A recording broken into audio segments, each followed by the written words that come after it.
यस्य भुजान्तरम नाना वीर सुवर्णानाम निकषाश्मायितम। कोई वीर कहलाना है उस समय में तो उसका परीक्षा ही यह है कि भीमसेन जी से वो लड़े हैं कि नहीं युद्ध में।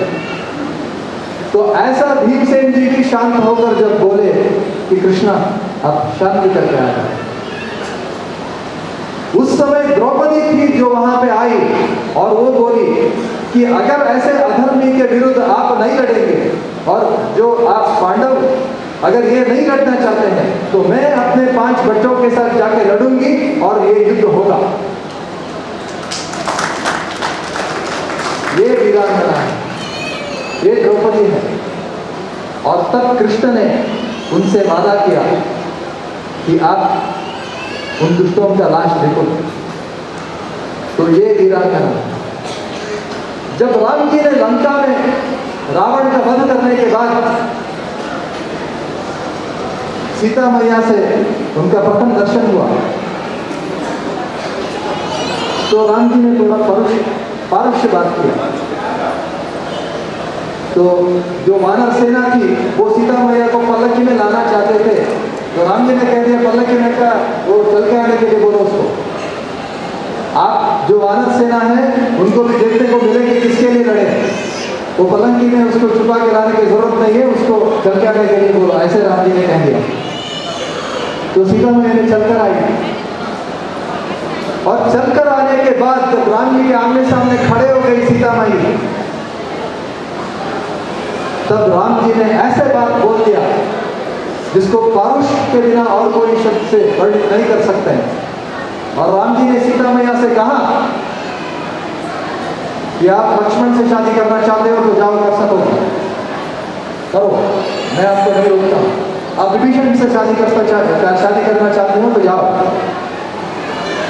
सीता मैया के कान पर अगर जब ऐसा बात पड़ी तो उसमें वो कैसी क्या गुजरी होगी उसके हृदय से। हर दिन वहां पे क्या हुआ लंका में, हर दिन उनको डराया जाता था कि आप कल सुबह तक अगर मान नहीं जाओगे रावण की पत्नी बनने के लिए तो आपको कल सुबह हम रसोई करके खा जाएंगे। ऐसे उसको डराते थे। तो ऐसे डर डर के ऐसे जो सीता मैया ने समय बिताई लंका में, उसके बाद जब राम जी उनके आमने सामने आ जाते हैं तो राम जी उनको कैसे बात करते हैं। राम जी ने जो बात बोला सीता मैया से, जो बोले कि आप अगर विभीषण से शादी करना चाहते हो तो जा सकते हो, तुम अपनी इच्छा है जहाँ चाहे जा सकते हो। तब सीता मैया ने, राम जी ने अग्नि परीक्षा के लिए आग नहीं जलाया, अग्नि परीक्षा की जो आग थी वो सीता मैया ने खुद जलाई थी। सीता मैया ने खुद अग्नि परीक्षा की आग जलाई और उसमें वो प्रवेश किया और अपने पवित्रता का प्रात्यक्षिक दिया। ये हमारे शास्त्रों में अंगनाओं का वर्णन ऐसा आता है और कहीं भी हमारे शास्त्रों में अंगनाओं को दुर्बल की तरह नहीं दिखाया गया है। तो ऐसे शास्त्रों और भी बहुत हैं, हजारों ऐसे निदर्शन हैं इन्हीं के जीवन में भी, और भी ऐसे कई सारी स्त्रियां हैं जिसको अगर हम बोलते जाएं तो महीना भर भी काफ़ी नहीं है। तो ये सिर्फ उपलक्षण के रूप में, नमूना के रूप में हम आपको प्रदर्शन किया और हम आप सबको आमंत्रित करते हैं और आज्ञापूर्वक हम आप सबसे हम अनुरोध करते हैं कि इन शास्त्रों को आप पढ़िए और इन शास्त्रों में जैसे वर्णन है अंगना की, ऐसे अंगना को आप भारत में फिर पाने का आप व्यवस्था होना है। ऐसे हम अनुरोध करके ये जो 2-3 बात यहाँ पे प्रस्तुत हुए उसको हम भगवान के श्री चरण में समर्पित करते हैं। यस सर्वगुण संपूर्ण सर्वदोष विवर्जितः। उससे पहले एक और बात बोल देते हैं। आज वाल्मीकि के जन्मदिन है। हमें यहाँ पता नहीं लेकिन कर्नाटक में तो आज के दिन छुट्टी है, वाल्मीकि जयंती है आज। और वाल्मीकि जी ने जो लिखे उसको रामायण के नाम से जानते हैं, लेकिन उसका रहस्य एक और नाम है सीतायन। जो स्फूर्ति बनी रामायण का लोक प्रथा के लिए रामायण जो लोकगीत हो गया है वो जिसके वजह से हुआ है वो लवकुश की वजह से हुआ। और जो लवकुश रामायण को गाते हुए अयोध्या के बीती में वो अटन करते रहे, वो लवकुश आपको जानना चाहिए कि वो लवकुश ने किस पूर्ति से रामायण को गाए।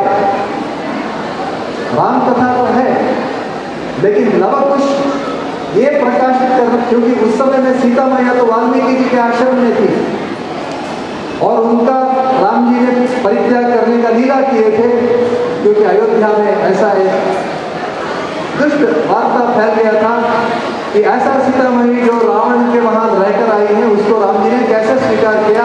ये 9000 साल बाद, घटना के 9000 साल बाद अयोध्या में ऐसे सुनने को मिला।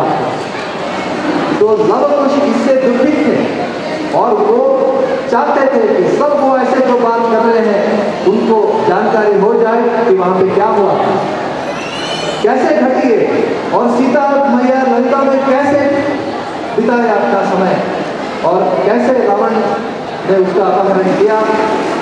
इन सब चीजों को गा के लवकुश ने इतना भाव से, उनके मन में तो वो रामायण से ज्यादा सीतायन था, क्योंकि वो सीता मैया की जो शुद्धता है, सीता मैया की जो उत्कृष्टता है, उसका प्रकाशन के लिए ही लवकुश ने रामायण का गान किया। और वो रामायण का जो रचयिता है वाल्मीकि जी, आज उनका जन्मदिन है। तो ऐसे रामायण को हम आपको आमंत्रित करते हैं कि आप मूल रामायण को पढ़ें और वो आपके लिए सीतायन ही बने। नारायण यस्त संपूर्ण सर्वदोष प्रियता श्री कृष्ण